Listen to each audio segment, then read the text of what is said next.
حضرت عثمان غنی رضی اللہ تعالیٰ عنہ فرماتے ہیں کہ جس دن حضور نے تبوک کے لیے جیش اسرا کے لیے اعلان کیا نا، تو حضرت عثمان غنی فرماتے ہیں کہ حضرت ابو بکر صدیق تو سارا مال لے آئے تھے، جناب عمر آدھا لے آئے تھے، مولا علی شیر خدا نے جی کھول کے دیا تھا، لیکن 800 گھوڑے بما پالان کی ضرورت تھی، یعنی 800 فوجیوں کا خرچہ، اپنے لفظوں میں بات کر رہا ہوں۔ فوجی کا خرچہ کیا ہوتا تھا کہ فوجی کا گھوڑا بھی چاہیے، گھوڑے کے ساتھ کجاوا بھی چاہیے، تلوار بھی چاہیے، نیزہ بھی چاہیے، تیر بھی چاہیے، لوہے کی جیکٹ بھی چاہیے۔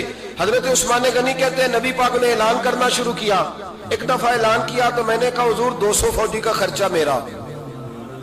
تو نبی پاک نے دوسری دفعہ اعلان کیا تو کوئی اٹھا ہی نہیں، جنہوں نے دینا تھا وہ تو سارا کچھ پہلے ہی دے چکے تھے، کوئی اٹھا نہیں۔ کہتے مجھے بڑا عجیب لگا کہ میرے مصطفیٰ اعلان کرے۔ حضرت عثمان غنی فرماتے ہیں، شاہ ولی اللہ صاحب نے ازالت الخفا میں لکھا ہے کہ یوں پکڑ کے کہتے ہیں میں نے اپنا گریبان پکڑ لیا، عثمان تیرے نبی کو اعلان کرنا پڑ رہا۔ کہتے 1000 فوجی کا خرچہ چاہیے تھا، 1000 کا۔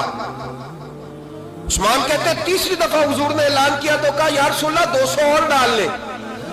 سنو سخی کس کو کہتے ہیں؟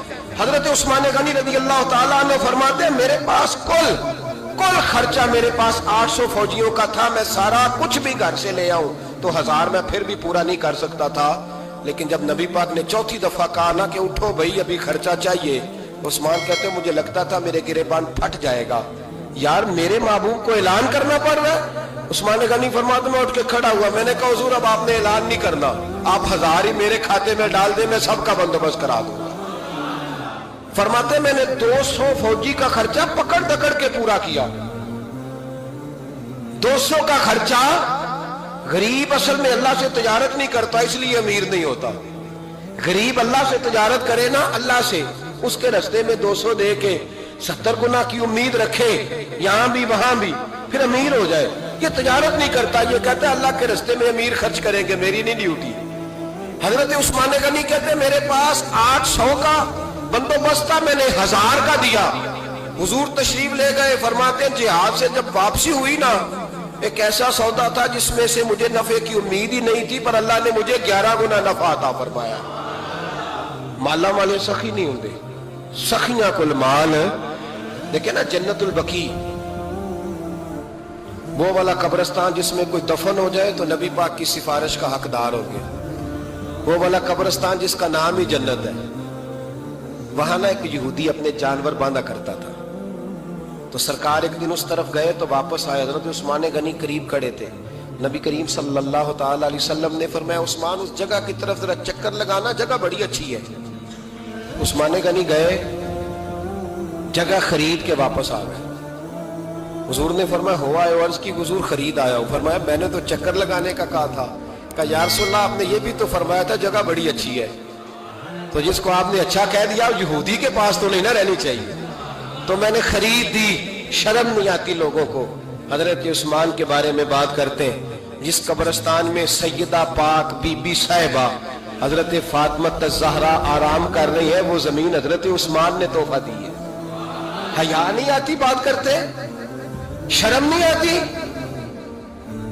یہ صدقہ سیدہ فاطمہ کا ہی ہے، انہی کے لیے اللہ نے تحفہ دیا، اور اس کے پیسے حضرت عثمان غنی نے ادا کیے۔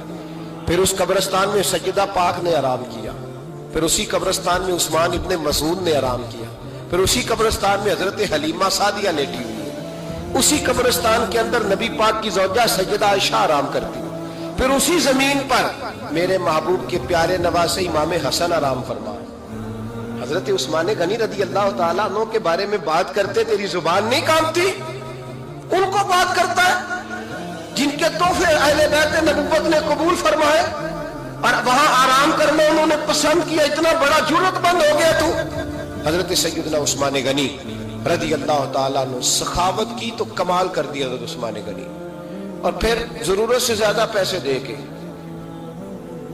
وہ کنویں کی بات بڑی معروف ہے، میں نے بس اشارہ کرنا ہے، نبی پاک نے بھی اعلان کیا تو بڑا ہی اعلان کر دیا، فرمایا وہ میٹھے پانی کا کنواں ہے، قبضہ یہودی کا ہے، جو بندہ خرید کر وقف کرے گا نا اسے کیا ملے گا؟ تو حضور نے فرمایا میری جیب میں جنت کی ٹکٹ ہے۔ بہت سے جنت دے دینی، یہ ہے عرض جنت، یہ طیبہ کی زمین ہے، جنت بھی یہی، مال کے جنت بھی یہی ہے، جنت لے لے مجھ سے، لے لے۔ حضرت عثمان غنی گئے، اس کو کہا بھائی کنواں میرے ہاتھ بیچ دے۔ کنویں کی قیمت تھی 500-700 دینار۔ تو حضرت عثمان 500-600 دینار کل کنویں کی قیمت تھی۔ جناب عثمان غنی گئے، یہودی کو پتا تھا کہ یہ خریدنا چاہتے ہیں، فرمایا یار یہ کنواں بیچ دو۔ کہنے لگا نہیں بیچنا۔ فرمایا قیمت منہ مانگی۔ کہنے لگا قیمت میری مرضی کی۔ کہا تمہاری مرضی کی، اپنی اپنی اوقات ہوتی ہے نا قیمت لگانے کی، تمہاری مرضی کی۔ کہنے لگا میری شرط ہے، میں ایک دن کے لیے کنواں دوں گا، ایک دن میں ایک دن آپ۔ فرمایا یہ بھی منظور ہے۔ کتنے پیسے؟ اس نے کہا میں 3000 دینار لوں گا، 500-600 کا ہے۔ حضرت عثمان غنی فرمانے لگے تو نے اپنی اوقات کے مطابق 3000 مانگا ہے، میں 40,000 لے کے آیا تھا، اپنی اوقات کے مطابق مانگا، 40,000 دینار میری جیب میں۔ یہودی کہنے لگا عثمان تو تاجر ہے، اور عام تاجر نہیں، عالمی سطح کا تاجر ہے، لوگ تیری تجارت کی مثالیں عرب میں دیتے ہیں، پر 500-600 کا کنواں 40,000۔ فرمانے لگے مسئلہ کنویں کا نہیں، مسئلہ مصطفیٰ کے فرمان کا ہے، وہ جو حضور کا فرمان پورا کرنا ہے نا، اس کے لیے 40,000 تھوڑے ہیں، میرے پاس تھے ہی اتنے جو لے کے آیا ہوں۔ حضرت عثمان نے پیسے چکائے، اس نے کہا ایک دن پانی ملے گا۔ فرمایا منظور ہے۔ وہ ایک دن بیچا کرتا تھا پانی۔ حضرت عثمان نے اعلان کر دیا جو میرا دن ہے نا فری پیو، اپنے بھی پیو، بیگانے کا اعلان کوئی نہیں کرنا، میرا کوئی پروگرام نہیں۔ لیکن آپ مطلب ہلکا ہلکا ایسے ایسے دیکھیں گے، سوچیں گے، غور کریں گے، او بھائی پیسہ بھی بانٹنے سے، چلو بولو تو صحیح نا، اس پر بھی آپ حامی تو بھرے نا، سچی بات کر تو لینی چاہیے نا۔ چلے عمر آپ 2 سال کے بعد کر لینا، 6 سال کے بعد کر لینا، پر ہاں نہ تو صحیح کرے نا، پیسہ بھی ہمیشہ بانٹنے سے۔ ملا رومی رحمت اللہ علیہ فرماتے ہیں کنویں سے سادہ پانی نکل جائے تو تازہ آ جاتا ہے، اور اگر پانی کنویں کے اندر رہے سارا ختم نہ ہو تو باسی ہو جاتا ہے۔ اس لیے فرمایا کرتے تھے میں اس کنویں سے پانی پیتا ہوں جس میں رش زیادہ ہوتا ہے، لیکن وہاں سے پانی ختم ہوتا ہے تو تازہ آتا رہتا ہے۔ فرماتے تو اللہ کے رستے میں سارا خرچ کر دے، اللہ تازے عطا کر دے گا اور پہلے سے زیادہ عطا کر دے گا۔ میرا آپ کا مسئلہ یہ ہے کہ تجارت بندوں کے ساتھ ہے، بندوں کے ساتھ جو تجارت ہے نا، بندے کنجوسی کر جاتے ہیں، بندے کا تو صحیح کام چل جائے تو پارٹنر کو فارغ کر دیتا ہے، یہ تو فارغ ہے، اور اگر کبھی کسی کی دکان میں کوئی کرایہ دار اچھا اس کی دکان چل جائے تو مالک کہتا ہے تو جا، اب دکان میں نے خود کھول لی ہے، وہ فارغ کر دیتا ہے۔ بندوں کا تو مزاج ہے۔ اور اللہ تبارک و تعالیٰ سے جب تجارت ہوتی ہے نا، میں نے ایسے لوگ دیکھے ہیں جن کے گھروں میں لاکھوں روپیہ ماہانہ آتا ہے، غربت نہیں جاتی۔ ان کو سوچنا چاہیے کہ کثرت والا پیسہ آیا ہے پر برکت والا نہیں آیا۔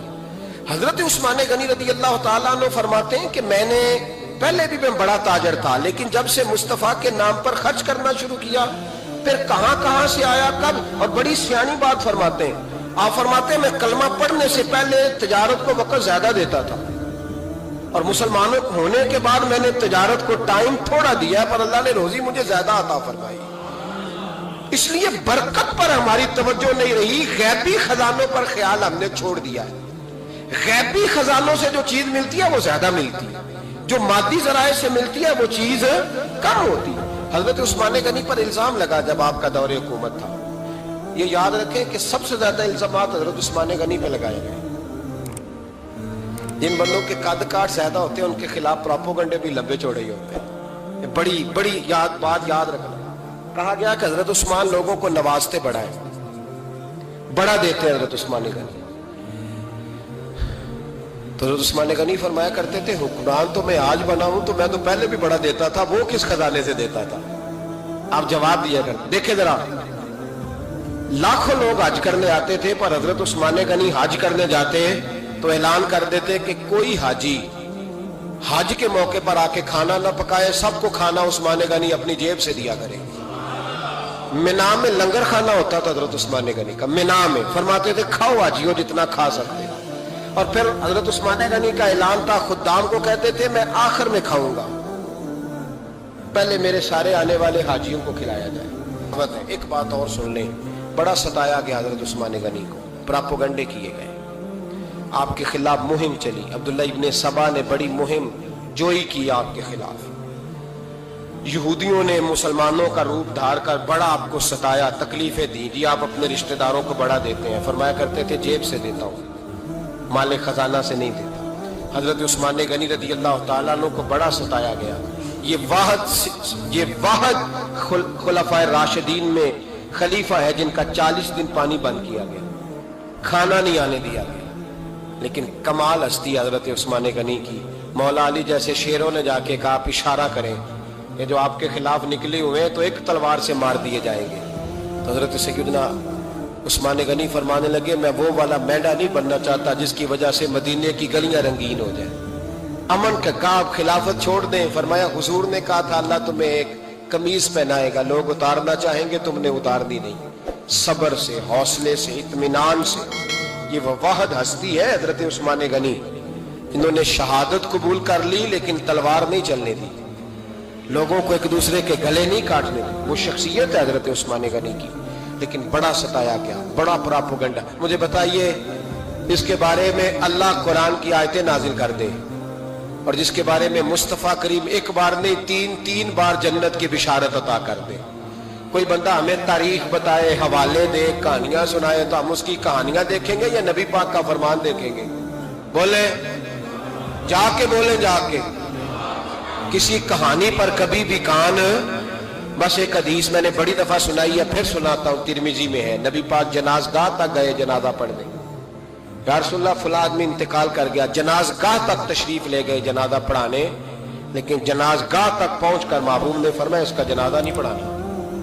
یا رسول اللہ کیوں؟ فرمایا اس لیے کہ یہ عثمان غنی سے بغض رکھتا تھا، تو حضور تو اس کا جنازہ نہیں پڑھا۔